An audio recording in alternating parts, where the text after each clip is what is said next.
పంచాయతీ పరిధిలో ఉన్నటువంటి 85 ఎకరాల బిలా దాఖలా భూములకు సంబంధించి 1993 నుంచి ఈ భూములు మాయని కొట్లాడుతున్నటువంటి గిరిజన బిడ్డల్ని కాదని 93లోనే హైకోర్టుకు పోయినంటే గిరిజనులు వాళ్ళ లోపల ఉన్నటువంటి చైతన్యాన్ని అర్థం చేసుకోవాలి. 1993 నుంచి ఈ భూమి మాదని కొట్లాడుతున్న గిరిజనులను కాదని తెలంగాణేతరులు కొంతమంది వచ్చి మా పక్క పొలం మాకేమనంటే ఆగా మేఘాల మీద రిపోర్ట్లు తయారు చేసి తహసీల్దార్ గారు, ఆర్డీఓ గారు, జాయింట్ కలెక్టర్ గారు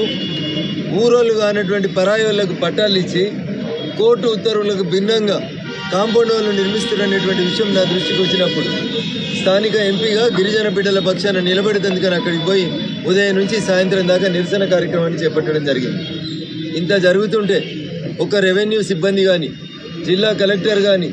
సమస్య పట్ల స్పందించాల్సింది, హైకోర్టులో ఉన్న రిట్ పట్ల స్పందించాల్సినటువంటి రెవెన్యూ యంత్రాంగం నిమ్మకు నీరెత్తినట్టు ప్రవర్తించి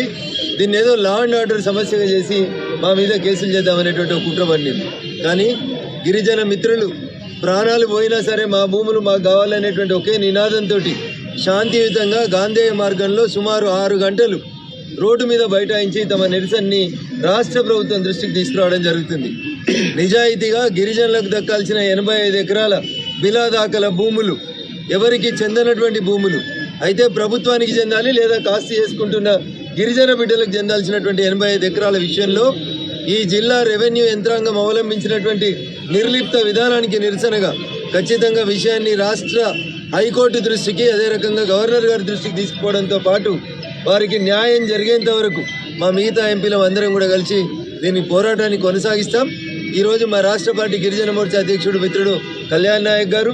అట్లే జరుగుతున్నటువంటి విషయాల్ని తెలిసి తన జీవితం మొత్తాన్ని బడుగు బలహీన వర్గాల కోసం కొట్లాడినటువంటి మరో రాజ్యసభ సభ్యులు పెద్దలు ఆర్ కృష్ణయ్య గారు కూడా ఈరోజు ఆ గిరిజనులకి సంఘీభావం తెలియజేయడానికి రావడం జరిగింది. అట్లే భారతీయ జనతా పార్టీ రంగారెడ్డి జిల్లా అధ్యక్షులు మిత్రులు నరసింహారెడ్డి గారు, ఇంకా అనేక మంది ఈరోజు ఉదయం నుంచి నాతో పాటు ఉన్నటువంటి రంగారెడ్డి, మా మెదక్, సంగారెడ్డి, సిద్దిపేట జిల్లాలకు చెందిన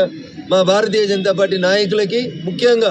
గిరిజన ఆడపడుచులు చూపెట్టినటువంటి పోరాట పటిమకి శిరస్సు వంచి జిల్లా కలెక్టర్ గారు దొంగ పట్టాలని రద్దు చేయాలని నేను ఈ సందర్భంగా